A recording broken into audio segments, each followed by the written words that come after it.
The Double Life of a Husband. Part 1, The Perfect Marriage.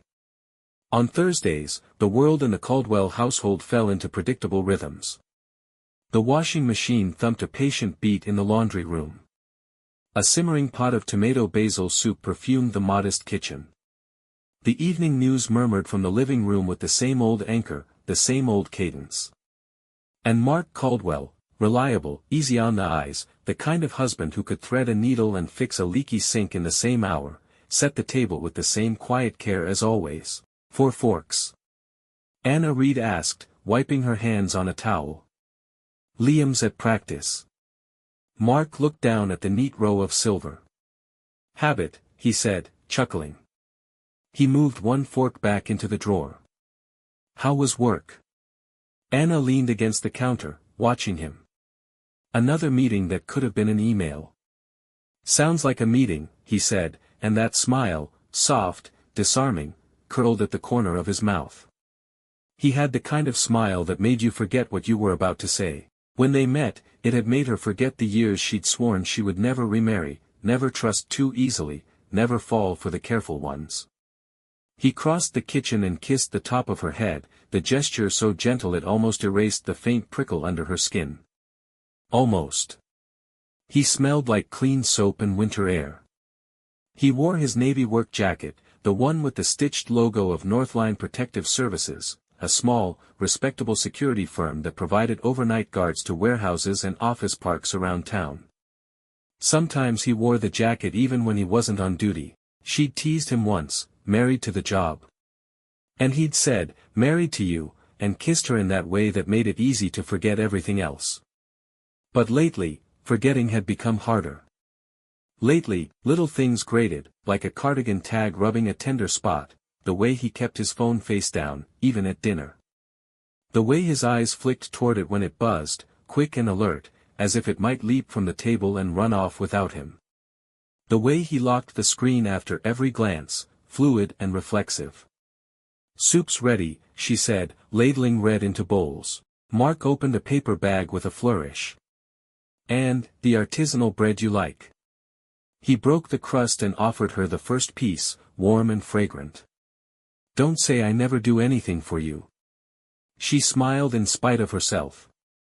It was infuriating, how good he was at being good. Thoughtful with the gifts he never made a fuss about. Helpful with the chores he never weaponized. Kind in all the little ways that keep a marriage from breaking under the weight of ordinary days. They ate and traded small stories. Anna told him about a coworker who always forgot her password and always blamed the system. Mark rolled his eyes in solidarity and said something about a malfunctioning alarm panel at the East Side Mall. His stories about work were always a little fuzzy around the edges, like a photo taken with a smudged lens. He was a night supervisor, he said. He rotated between properties. Sometimes the shifts changed without much notice. Are you on tonight? She asked. Probably, he said. Waiting to hear. Ryan's out sick, and I might pick up his hours. Okay. She tried to sound casual. Text me when you know. He nodded, dipping bread into soup, the picture of domestic ease. Later, after Liam, 11 and spring-loaded with energy, came home chattering about a scrimmage, after homework devolved into complaining, after dishes were done and placed neatly in the rack, Anna curled on the couch with her laptop. Mark stood by the window, shoulder against the wall, scrolling his phone as if he were reading a recipe for stew. Bills, Anna announced. Your favorite Thursday activity. He grinned. Death, taxes, and the mortgage. She opened their joint account and scanned through the numbers, the math of their life. It had always made sense, her salary from the administrative office at the community college, his steady paycheck from Northline, the predictable cadence of utilities and groceries. Tonight, something snagged, a $189 charge to a storage facility she didn't recognize, Lockaway Storage, Unit 316B. What's Lockaway? She asked, too lightly. Mark didn't look up. Huh. Lockaway Storage. Did we rent a unit? He came over, leaned on the back of the couch, and squinted at the screen. Oh, yeah. Tools. Ryan's been using the garage workshop for a project, so I moved a few of mine to storage. Temporary. Since when do you put your tools somewhere you have to drive to and pay for? He shrugged. It's cheaper than you think. Month to month. And 316B. He smiled again, easy, almost convincing. They give you a number so you don't lose your stuff in a maze of aluminum doors. Want me to cancel it? No, she closed the tab. It's fine. He squeezed her shoulder and went to take a shower. In the bathroom, water thundered behind the door. In the living room, the news anchor folded into a weather report, and Anna stared at the credit union logo reflected in her black laptop screen. Storage. He had a storage unit. Of course people rented storage units. People with kayaks and holiday inflatables. People downsizing. People keeping something away from home. She told herself it was nothing. She told herself she was tired.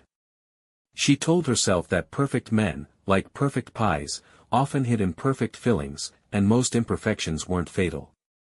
But when the water stopped and she heard the rustle of a towel, her gaze drifted to Mark's phone on the console table, screen face down, as always, like a small, sleeping animal with secrets curled under its paw. He came back, damp and clean, kissed her again, and the softness of it made the itch of suspicion feel mean.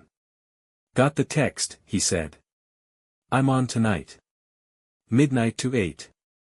Be careful, always. He slipped into his boots, grabbed the navy jacket, and plucked his phone from the table. And try to get some sleep, okay? You worry too much. When the door clicked shut behind him, she stood in the quiet and counted to 30, as if waiting for a bomb to either detonate or fail to. Then she went to the window and looked down at their small street, the line of sleepy maples holding the dark like cupped hands. Mark's sedan glided away, taillights blinking red at the corner. There, she told herself, there he goes. To work. To the life she believed in. And yet the air didn't loosen in her chest. Behind the faint, comforting ghosts of soup and bread and lemon dish soap, she smelled something else, the metallic tang of a thought she didn't want to think. What would make a good man lie? She didn't answer.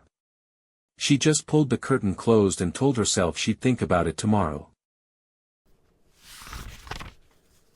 Part 2, A Whisper of Doubt. Anna woke at 2:11 a.m. jolted by a dream already evaporating. The digital clock on Mark's nightstand glowed a calm, indifferent blue. In the hall, the full house creaked as wood does when the night air settles deeper and colder into its bones. She padded to the kitchen for water, a reflex. Habit put her by the window with the glass in her hand. Then habit broke.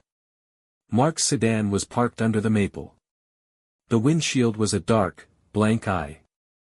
A film of condensation had formed on the hood, glittering faintly in the streetlight, undisturbed, unbroken. Cold. Her stomach dropped, then lifted, a sickening elevator ride she couldn't stop.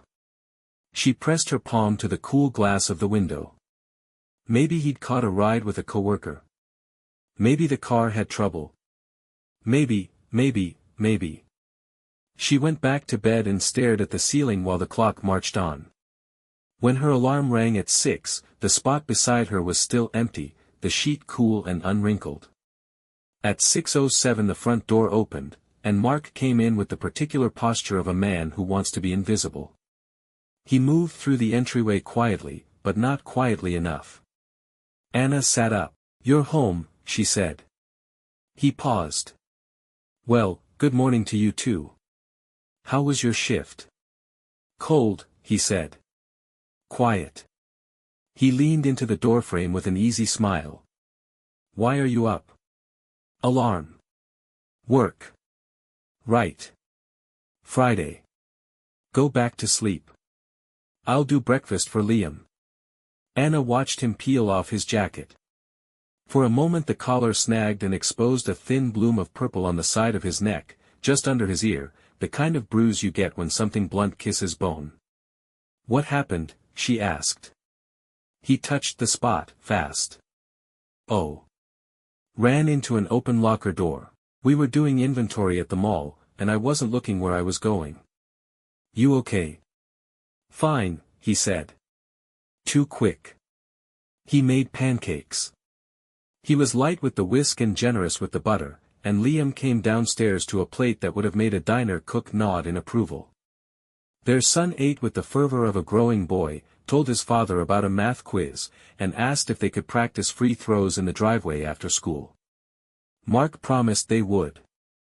He moved easy and laughed at all the right moments. The bruise winked whenever he turned his head. He left to catch a nap. Anna put a plate over the leftover pancakes and stood in the doorway of the bedroom, watching him breathe. She peered at his phone on the nightstand, face down, a reflexive arrangement that now felt cruelly deliberate. She told herself to stop. She told herself to respect the subtle faith that keeps a life together. She picked up the phone. It was heavier than she expected, as if secrets added grams. The screen woke to a passcode pad. 4 digits. 6. 8. She tried his birthday. No. Liam's birthday. No. Her birthday. The phone vibrated. Try again in 1 minute. Her face burned with shame and a sharper feeling she didn't have a name for. She put the phone back where it had been, perfect in its little rectangle of dust on the nightstand. She closed her eyes and listened to Mark inhale, exhale, inhale, the metronome of a man asleep after a long night at work, which was exactly the story he had told her, and exactly the story she had almost believed. At lunch, she texted him, "How's your day?" He replied, "Catching up on sleep." "You." "Meetings." She added a smiley face she didn't feel. "Dinner tonight?" He wrote. Thinking tie. She sat at her desk and tried to fall into spreadsheets and emails. But the bruise. The cold hood. The storage unit. After work, she drove to the address on the bank charge. Lockaway Storage squatted between a tire shop and a shuttered diner, its corrugated metal doors lined up like lower teeth. A woman in a puffy vest sat in a small office behind glass, flipping a magazine and half-watching a court show on TV. Anna parked and told herself she was being crazy. Then she told herself she wasn't being crazy enough. She didn't go in. She didn't ask to see the unit. She drove the slow loop around the lanes, reading unit numbers like a foreign language. 316B was on the far row, near the chain-link fence. The unit's door was closed. A round lock gleamed like an unblinking eye. "Ma'am," the woman in the office called when Anna passed by again. "Can I help you?" "Just checking sizes," Anna said, smiling in a way that felt like a lie even though it was, technically, true. Her phone chimed as she pulled away. "Mark, pad thai or green curry?" Then, without a beat, "Irene says the yellow curry is best there." "Thoughts?" Anna stared at the name in the message, Irene, as if the letters themselves might rearrange into something harmless. "Who's Irene?" She typed. "New site admin at Northline," he replied quickly. "She files the incident reports. Knows every takeout spot near every property. Useful. Useful." She read the word 3 times. A perfect adjective if you didn't press on it. At dinner, Mark was affectionate and funny and present. He watched Liam show a new ball-handling drill. He offered to do the dishes again, and when Anna touched his forearm as she passed, he turned his hand and interlaced their fingers, the old choreography of intimacy, smooth and intact, like a song they'd danced to 100 times. She lay awake that night and thought, it's possible to be loved by a man you don't know. It's possible to build a life with a stranger you sleep beside. At 1:32 a.m. she gave the thought a name. It was doubt. Part 3, Secrets in the Phone. On Sunday afternoon, Mark mowed the lawn in perfect stripes and taught Liam how to coil the hose without wrestling it. He was on early shift that night, alarm test at the office park, he'd said, so he went to bed at 10 and kissed Anna's forehead, then the top of Liam's head, a sequence as practiced as a sign of the cross. At 10:18, a message flashed on his nightstand. Anna saw the glow from the hallway. She should have walked past. She didn't. She eased the bedroom door open. Mark's chest rose and fell under the sheet. The phone glowed without sound, the notification a small rectangle of light against dark wood. She took a step. Another. She picked it up. The lock screen showed a missed call from unknown and a new message preview from Irene W. Only the first few words, 10 confirmed. Back entrance. Don't. The screen went black. Anna's hand shook as she pressed the side button. Passcode pad. The numbers blurred. She typed 11:27, their anniversary. The phone clicked open. She felt the world tilt. She didn't breathe for a count of 4, then 8. She set a mental clock, 3 minutes. That's what she would take. 3 minutes to answer a question she had been afraid to ask. Messages Irene W., 10 confirmed. Back entrance. Don't let him see you until I text.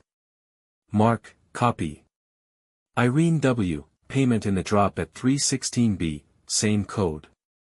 Mark, got it. Irene W., blue sedan, plate 6EN 913. In by 10:05, out by 10:20. Mark, windows tight. Irene W. You know your way around tight windows. Anna's eyes snagged on 3:16, that same number that had hissed from a bank statement. Her mouth went dry. She scrolled. Photos. Blurry street corners shot from a distance, a coffee shop awning, a man in a gray coat crossing a street, a license plate, zoomed in, a chain-link gate ajar. She tapped the plate. The digits were the same as in the text. She looked for softness and found none. No emojis. No jokes. Everything functional, deliberate, coded but not quite. If you didn't know what you were seeing, it might look like logistical chatter between night shift employees. If you'd read enough novels, or watched enough late-night true crime, or loved a man whose car had stayed cold when it should have been warm, it looked like something else. Notes, sites. She found a list, addresses with shorthand beside each. Banyan Shipping, D2. Rotations Monday and Wednesday 10 to 10:06. Cameras blind at 0203, North Corner. Guard, K. Potomac Plaza, service. Back elevator to mezzanine. Door relatches in 12 seconds. Lockaway 3:16. Spare vest /rags burner /drop. Franklin Electric, cover. Whoever asks, we're testing panels. Her heart hammered so loudly the letters on the screen vibrated. Spare vest /rags burner /drop. She didn't want to know what the vest was for. She did know. She didn't want to know what burner meant. She did know. She set the phone down on the quilt and pressed her fingers to her temples until stars bloomed. She had to stop. She had to look away. But another part of her, a colder part that had always done their taxes on time, said, if you step into a dark room, you don't teach yourself to see by keeping your eyes closed. Photos recently deleted. A screenshot of a news article headline, captured and then erased, local developer questioned in extortion probe. Another, 2 weeks later, prosecutor mum on warehouse shooting. And a third, NO arrests in mall parking garage homicide. She didn't open them. She didn't need to. She flipped to phone recents. Unknown numbers. A contact named Franklin Electric with no image. She tapped it and saw a string of calls at odd hours, one at 12:03 a.m. last Tuesday. The last incoming call from that contact was today at 10:16 p.m. The glow that had pulled her into the room. Her clock, 3 minutes, had become 5. She inhaled, long and slow, set the phone exactly as it had been, and stepped backward out of the room, measuring each footfall like a safecracker listening for tumblers to click. In the hallway, she leaned against the wall and slid down until she was sitting on the floor, knees up, hands buried in her hair. "You could leave now," said one voice. "Pack a bag. Drive to your sister's. Don't look back." "You could call the police now," said another. "Say the things you don't want to say, and let a badge do the rest." But both of those choices required a third thing first, the kind of certainty you can tell a child with your eyes open. She had texts and notes, addresses and numbers, a storage unit that wanted to be something it wasn't. She had a man in her bed whose warmth she knew better than her own. She had the taste of iron at the back of her mouth. She needed one more piece. In the morning, she watched Mark cook eggs and pretend to be normal. He put on his jacket and kissed her cheek, gentle, routine, a benediction. "Be good," he said softly, as he always did, a phrase that now sounded like a violated contract. He left. She waited until the sound of his car faded into the neighborhood hum. Then she opened her laptop and typed a name into the search bar, David Morales, Metro Ledger. She had met David at a fundraiser 3 years earlier when the community college was trying to keep its night classes. He'd been honest in his questions and kind when she fumbled an answer. He'd written a fair, clear article. He had also, she remembered, an unsettling, careful way of listening. She found his email. She wrote, subject, confidential. David. We met at the Metro Ledger fundraiser in March a few years ago. You covered community college programs. I'm writing because I have information I don't know what to do with. It involves Northline Protective Services, a storage unit, 316B at Lockaway, a contact named Irene Walker, and something that feels like logistics for crimes. I'm afraid. Please tell me the safest way to proceed. By afternoon, he'd replied with a phone number and strict instructions: use a payphone or a borrowed phone. If you can't, call me from a number he doesn't know. Don't share details by email. Meet in a public place. Tonight. She stared at the message until the words stopped jumping. Tonight. Public place. The words made the world solid again, as if she'd been clutching at smoke and he'd handed her a rope. At 7:30 p.m. she told Mark she'd promised to help a friend set up for a baby shower. He said, no problem, with the lightness of a man whose alibi had muscle memory. He left at 8 for his on-site supervisor check. At 8:15, Anna sat across from David Morales in the bright, noisy refuge of a diner that smelled like coffee and onions.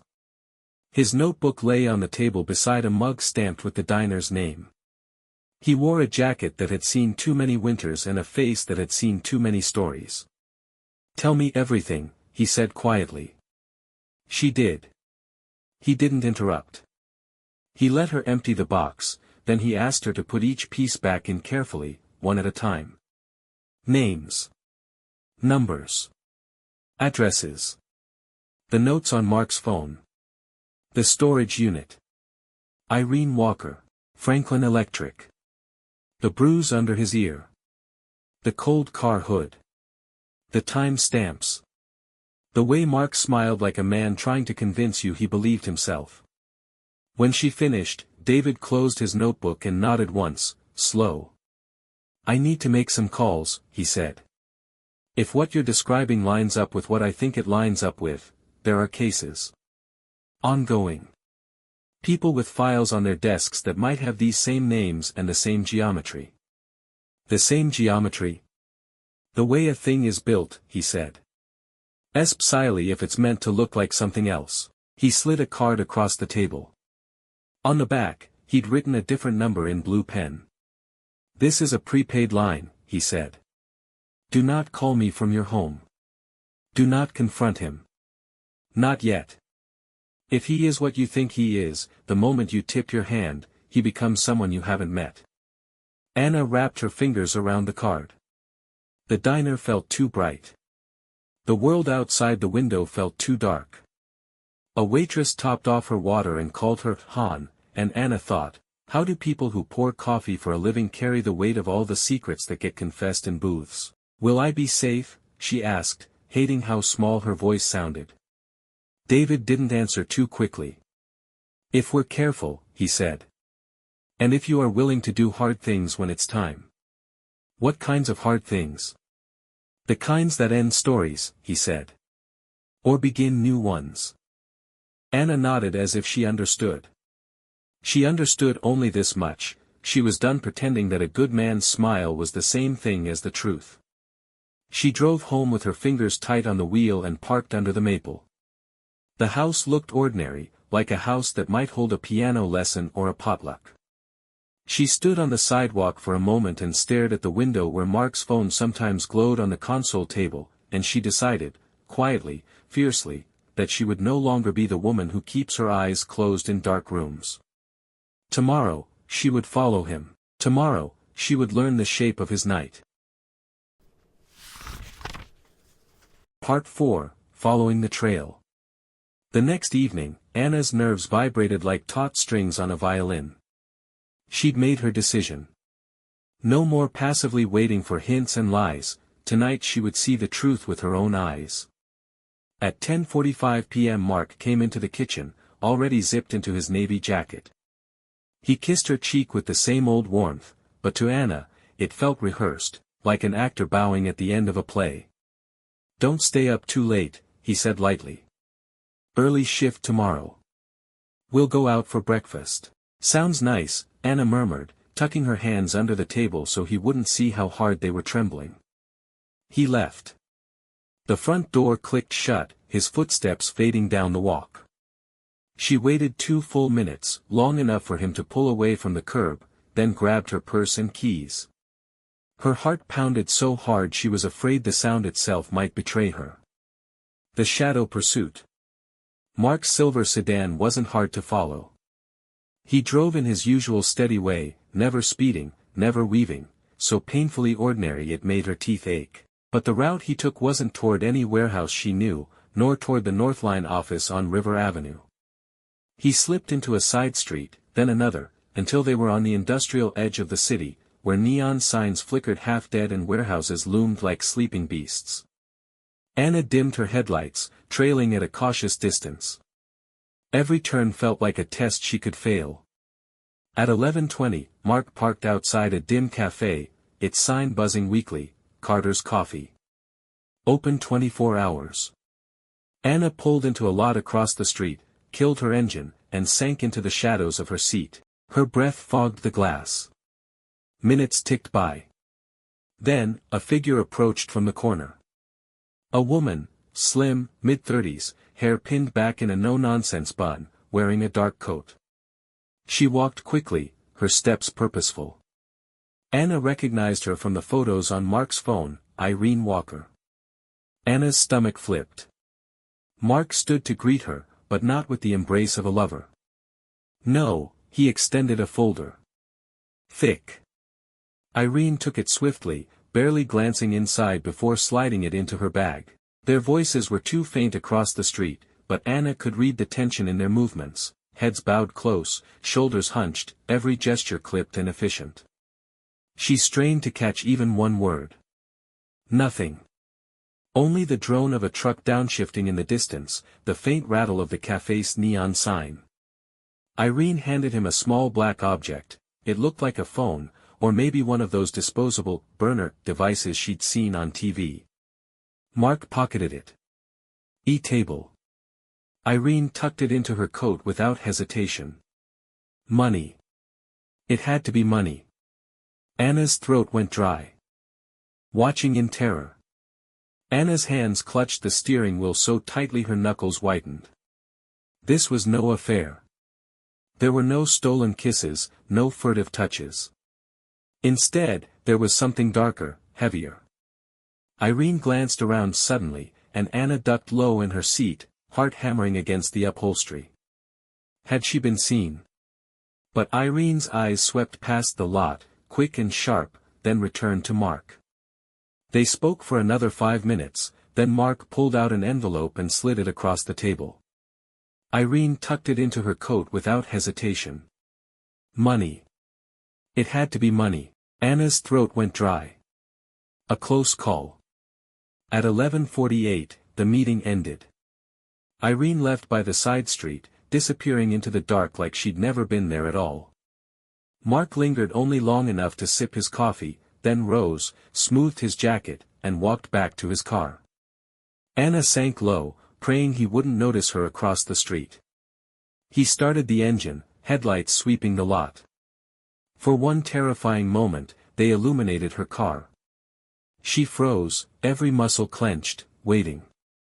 But Mark drove past without slowing, turning toward the warehouses. Only then did Anna breathe again. The warehouse. She followed at an even greater distance now, fear crawling up her spine. He stopped at a squat brick building with no sign, only a row of steel doors. A single bulb buzzed above the entrance. He parked, got out, and entered through a side door. Anna stayed in her car, heart thudding. What was inside? After 10 minutes, Mark emerged carrying a duffel bag, heavy enough that he slung it with effort into the trunk. He glanced around, scanning the shadows, and for a terrifying second Anna thought his eyes locked on hers.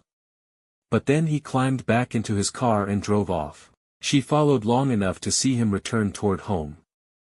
At the last light before their neighborhood, she veered off onto another street, circling around to arrive after him. The lie repeated. When she entered the house, Mark was already in bed, the jacket draped over the chair, his shoes neatly by the door. He looked half asleep, the picture of domestic peace. "You're back early," she said softly, standing in the doorway.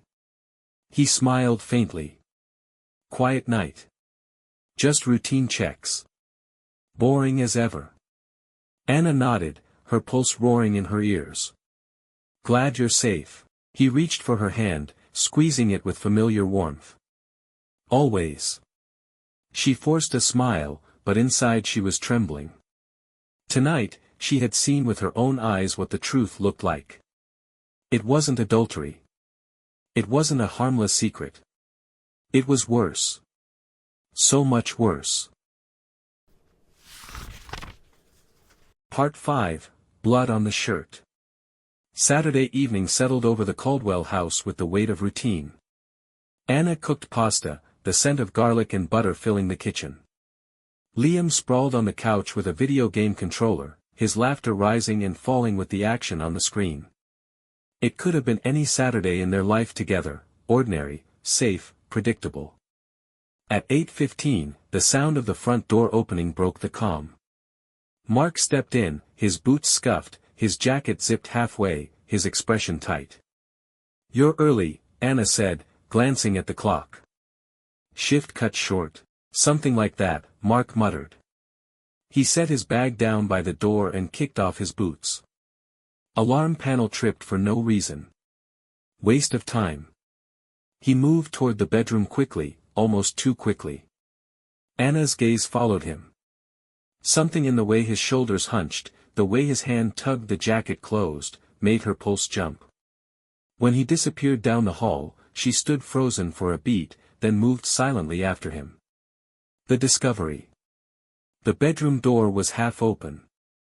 Mark was standing with his back to her, shrugging off his jacket. As the fabric slipped from his shoulder, she saw it, a dark, rust-colored stain smeared across the cuff of his shirt, just above the wrist. Blood. Her breath caught. The sound made him turn, and for a fraction of a second his eyes met hers before he looked down at his sleeve.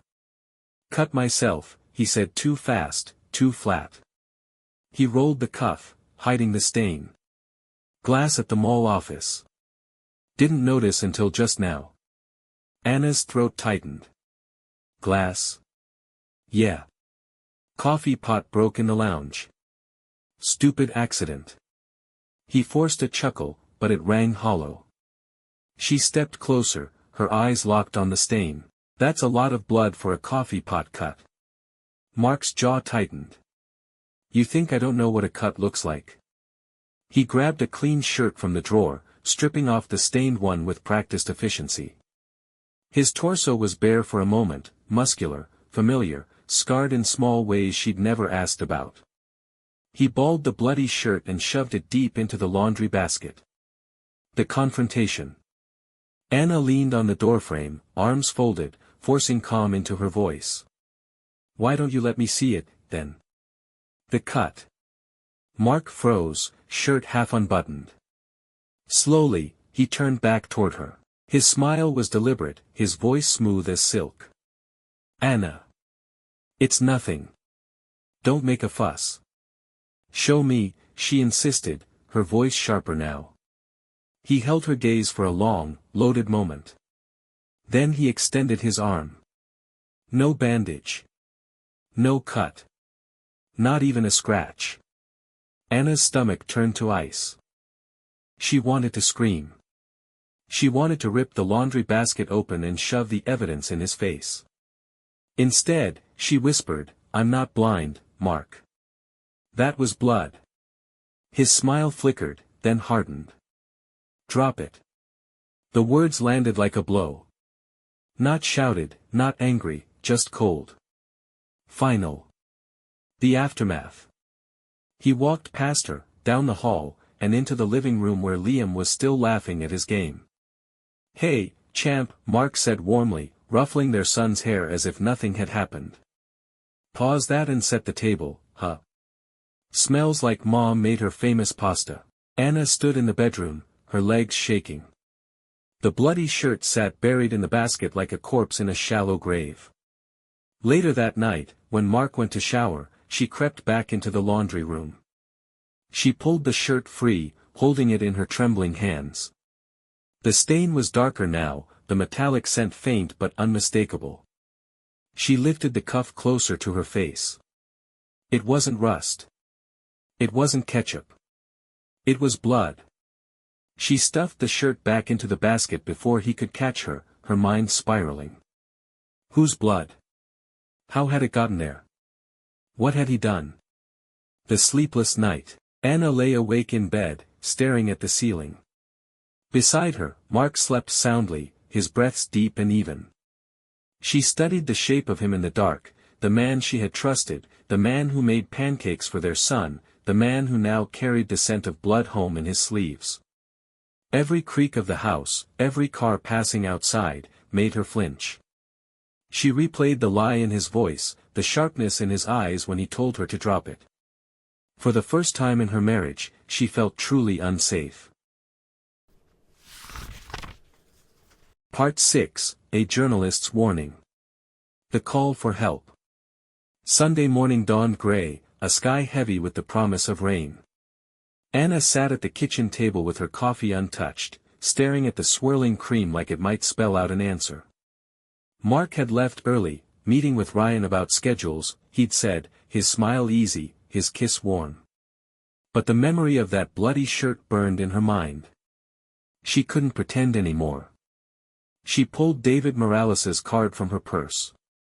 The prepaid number he had scrawled on the back seemed to glow in the dim light. She dialed it with trembling fingers, praying Mark wasn't lurking just outside the door. It rang twice. Then a calm, measured voice, "This is David." "It's Anna," she whispered. "I found blood. On his shirt. He lied about it. David. I think he killed someone." There was a long silence on the other end. Then David's voice, steady but grave, "Anna, listen carefully. You need to stay calm. Don't confront him again, not yet. What you found, it confirms things I've been hearing." Her stomach clenched. "You mean, the police know?" "Yes," David said. "Mark Caldwell is not just on their radar, he's near the center of it. They've been building cases around Northline Protective Services for months. Racketeering, contract killings, extortion." The name Irene Walker came up in sealed documents. Anna pressed her free hand to her forehead. "Oh my God. I shouldn't even be telling you this," David continued. "But you deserve to know the truth. Your husband is not just some night shift guard. He's an enforcer. He cleans up problems. Permanently. The weight of the truth." The words lodged in her chest like glass. She looked around the quiet kitchen, the fridge covered with Liam's drawings, the pot of basil on the windowsill, the hum of the dishwasher, and all of it felt wrong. How do I protect my son? She asked, her voice breaking. David's tone softened. The best thing you can do is gather proof quietly. Every detail you see, every lie he tells, every place he goes, write it down. If you can, get copies. Don't confront him unless you have a way out. And for God's sake, don't let him suspect you've talked to me.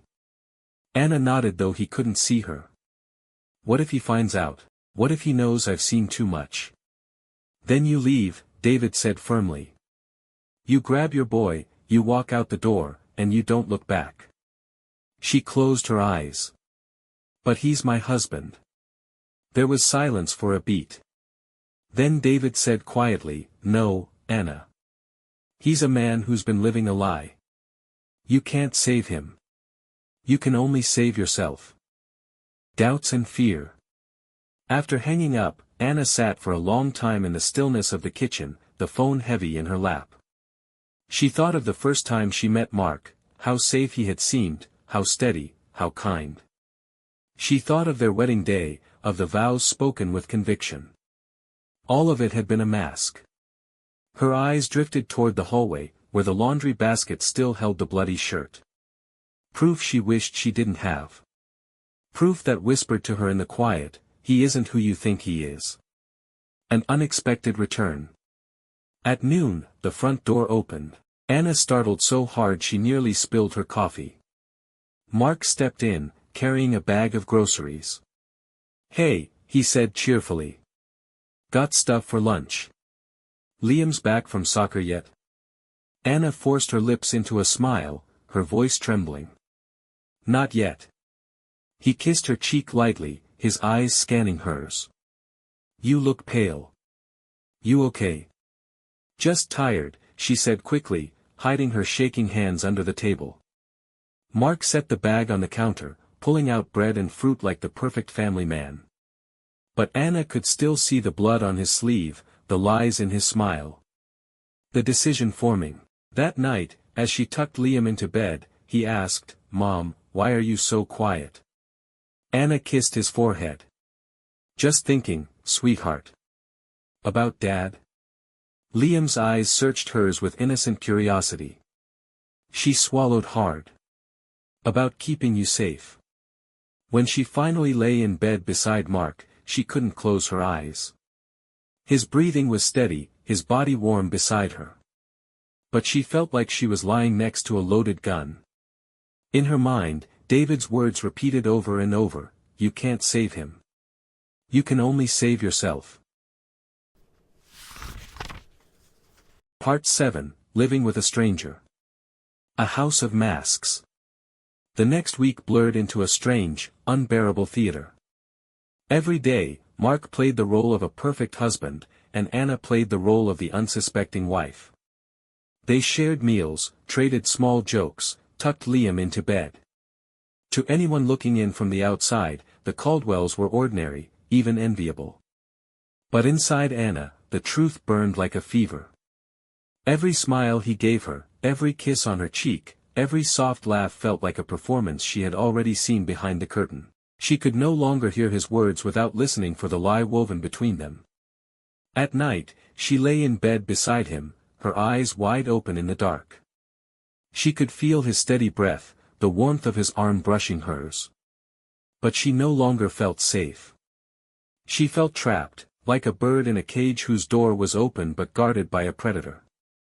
Memories of another man. She tried to remember the Mark she had fallen in love with. The man who, at 24, had brought her flowers from a roadside stand on their first date. The man who had knelt to tie her shoelace when she was pregnant and couldn't bend easily. The man who had cried, really cried, when Liam was born. Were those moments real?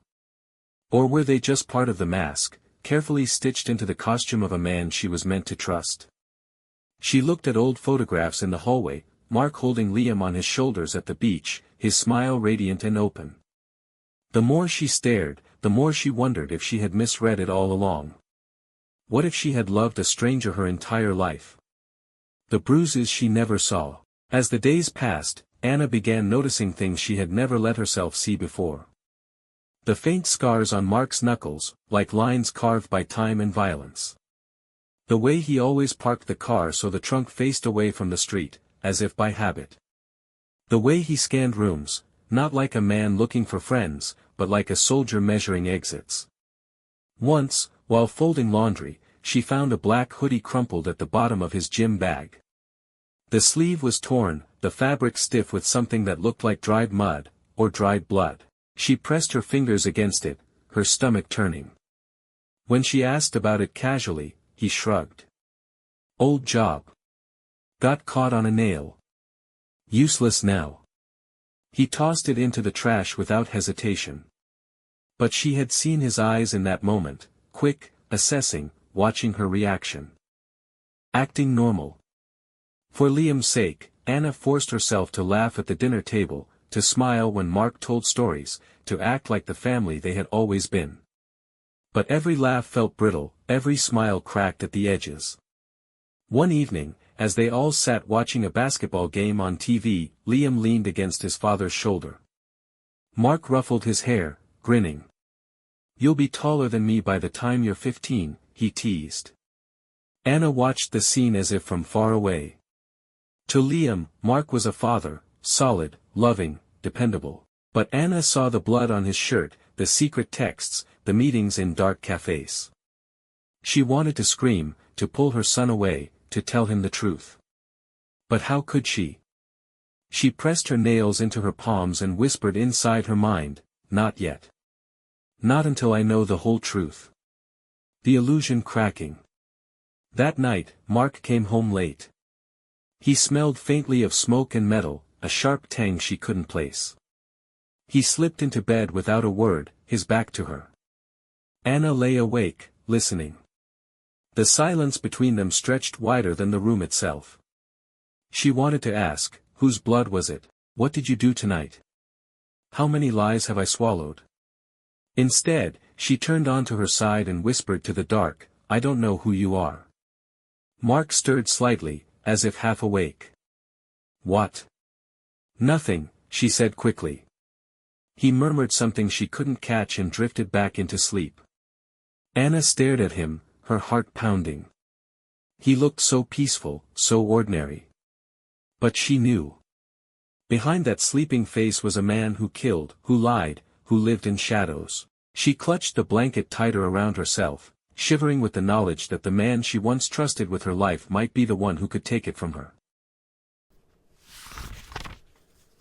Part 8, The Moral Abyss. The Weight of Silence. The days blurred into a gray haze. On the outside, nothing had changed, school runs, dinners, laundry, Mark's familiar habits. But on the inside, Anna was hollowed out, filled only with a constant thrum of dread. Every time Mark left the house at night, she wondered if he was walking into violence.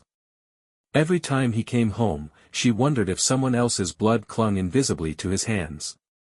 Her silence was a prison. She had trapped herself in it, unable to speak the truth aloud, not to her son, not to her friends, not even to herself without her throat closing. But silence was no longer safety. It was complicity. A conversation with herself. At night, Anna began having conversations in her head, imaginary debates with the woman she used to be. If you stay quiet, Liam grows up with a father. Isn't that what matters? What kind of father?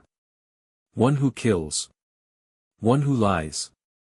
Do you want your son to learn that love is built on fear? But if you turn him in, you destroy everything, your family, your home, your future. No. He already destroyed it. You're just choosing whether to bury the rubble or try to survive it. These internal arguments left her shaking, exhausted. Yet they pushed her closer to a line she knew she would have to cross. The test. One evening, while folding laundry, Anna slipped a small digital recorder into the pocket of Mark's jacket. It was something she had bought years ago for work meetings, still tucked in the back of her desk. Her hands shook as she did it, terrified he would notice. But when he left that night, he took the jacket without question. When he returned, she retrieved the recorder and listened in the bathroom with the shower running to cover the sound. Static. Footsteps. Voices muffled but clear enough. Mark, payment tonight. Drop at the unit. Male voice, the car's ready. Plate swapped. You know what to do. Mark, always. Anna's stomach lurched. She covered her mouth to keep from crying out. Now it wasn't just suspicion. It wasn't just a bloody shirt or a cold car hood. It was proof. Words she could hand to the police. Words that could end his life as a free man. The mother's dilemma. She sat on the bathroom floor, holding the recorder like it was a bomb. Tears spilled hot down her cheeks. What about Liam? How do you explain to an 11-year-old boy that his father, the man who cheered at his basketball games, who taught him to ride a bike, was a killer? How do you strip away a child's hero without shattering something inside him forever? She wanted to protect her son from the truth, but she also wanted to protect him from the life Mark had built. What if Mark's world bled into theirs? What if enemies came knocking? What if Liam became collateral damage? The choice twisted her in two. A call to David. At midnight, with Mark asleep, Anna slipped into the kitchen and dialed David Morales from the prepaid number. His voice was sharp, alert. Anna. I have a recording, she whispered. Voices. Payment. Cars. I think it's enough to prove what he's doing. David's breath hissed softly through the line. Anna, this is dangerous. If he suspects you've recorded him, he won't hesitate. Do you understand? I understand. Listen carefully. Keep the recorder hidden. Don't confront him again. I'll arrange a meeting with the detectives handling the case. But Anna, you need to prepare yourself. This won't be clean. When the moment comes, it could get very ugly. Her grip tightened on the phone. Ugly is already here. The breaking point. 2 nights later, Mark came home late. Anna was waiting at the kitchen table. She didn't plan it, it just happened. You're out later and later, she said quietly. Mark shrugged, opening the fridge. New contracts. More sites. You know how it is. Do I? Her voice cracked. Do I really know how it is, Mark? He turned, his eyes narrowing. What's that supposed to mean? She forced herself to hold his gaze, though her knees trembled under the table. It means I don't know who you are anymore. For a long, dangerous moment, silence filled the kitchen. Then Mark smiled, not warmly, but thin, sharp, like a blade. You're tired, he said softly. Don't let your imagination get the better of you. He kissed her on the forehead and went upstairs. Anna sat frozen, tears stinging her eyes. She realized then that there was no more time. The mask had slipped. He had felt the edge of her doubt. One more wrong move, and she might not live to see the truth revealed, preparing for the end. That night, as she lay in bed beside him, she made her decision. She would not stay silent. She would not let fear raise her son. She whispered a promise into the dark, I will end this. Mark stirred beside her, murmuring in his sleep, but she didn't flinch. Her mind was set. Tomorrow, she would call David again. Tomorrow, she would tell the police everything. Tomorrow, she would choose life, even if it meant destroying the man she once thought she loved. Part 9, The Final Night. The quiet before. The night began like so many others, ordinary on the surface, heavy with dread beneath. Liam was asleep upstairs, his door closed, the hum of his small desk fan filling the silence. Anna sat at the kitchen table, a mug of untouched tea cooling in her hands. On the table lay her phone. In its call log glowed the most important number she had ever dialed, 911. She had already spoken to them. Officers were positioned nearby, waiting for her signal.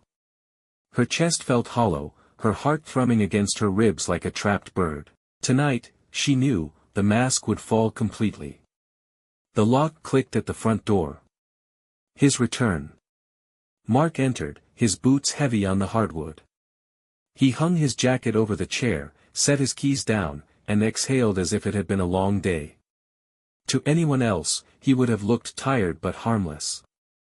To Anna, he looked like a man carrying shadows in his pockets. "You're still up?" he asked, his voice low and even. Anna forced her lips into a smile that never reached her eyes.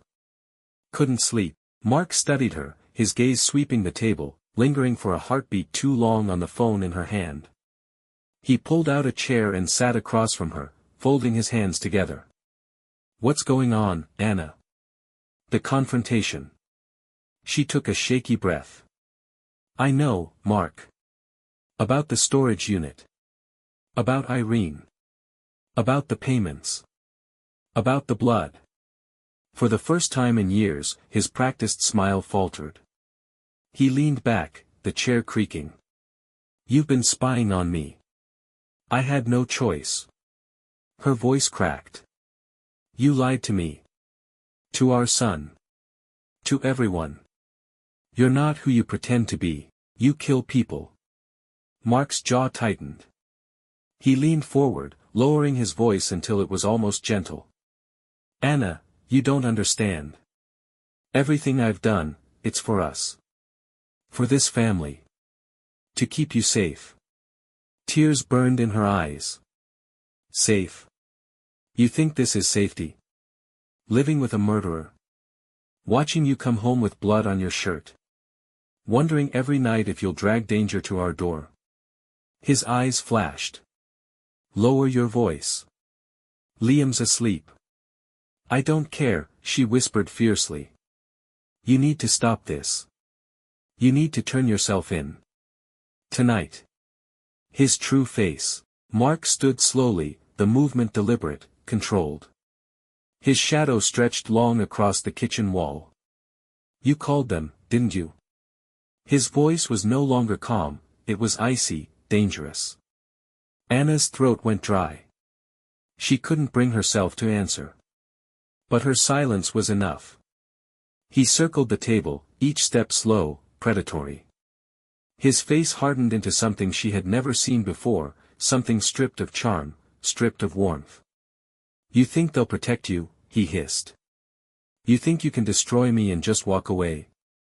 She rose from her chair, clutching the phone like a weapon. "Stay away from me, Mark." His smile returned, twisted and cruel. "I loved you, Anna. But if you've betrayed me, I can't let you walk away." The attack. In a flash, he lunged. His hand clamped around her wrist, twisting it until she cried out. The phone clattered to the floor. "Give it to me," he snarled. "No," she fought, kicking, clawing at his arm. Panic surged through her, raw and blinding. For a moment, his grip was iron, his face inches from hers, her husband and her executioner all in one. Then. A pounding on the front door. "Police! Open up!" Mark froze, eyes wide with fury. His grip slackened. Anna wrenched free, stumbling backward.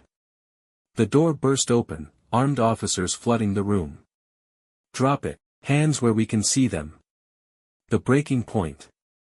Mark spun toward them, chest heaving. For a moment, Anna saw the decision flicker across his face, fight or surrender. He reached toward his jacket pocket. Two sharp cracks shattered the air. Mark staggered, his eyes wide with shock. His hands clutched his side, crimson blooming through his shirt. He collapsed against the wall, sliding to the floor. Anna screamed, covering her mouth. Officers rushed forward, shouting commands, securing the room. One knelt beside him, applying pressure. "He's alive," the medic barked. "We need EMS, now." The aftermath. Anna stood frozen, trembling from head to toe. The house that had once been her sanctuary was now a crime scene, chairs overturned, blood on the wall, the echo of gunshots still hanging in the air. Two officers guided her gently to a chair. One crouched to meet her eyes. "Ma'am, you did the right thing. You saved yourself." Tears streamed down her cheeks. She nodded, though her chest ached with the weight of it. Through the window, she saw the ambulance pull up, lights strobing red and blue across the night. They carried Mark out on a stretcher, his face pale, his eyes flickering open just enough to meet hers. There was no love in them anymore, only rage and regret. The sirens wailed as the ambulance doors slammed shut. A bitter freedom. Silence returned to the house. Liam still slept upstairs, blissfully unaware of how his world had shifted. Anna pressed her hands to her face, sobbing quietly. She had saved her life, and her son's. She had made the right choice. But right choices sometimes came at unbearable costs. For years, she had lived with a mask. Tonight, the mask had been ripped away, and though she was safe, though the danger had passed, she knew she would never again see her life, or her husband, the same way. She whispered to the empty kitchen, "I survived." And survival, she realized, was the only choice that mattered.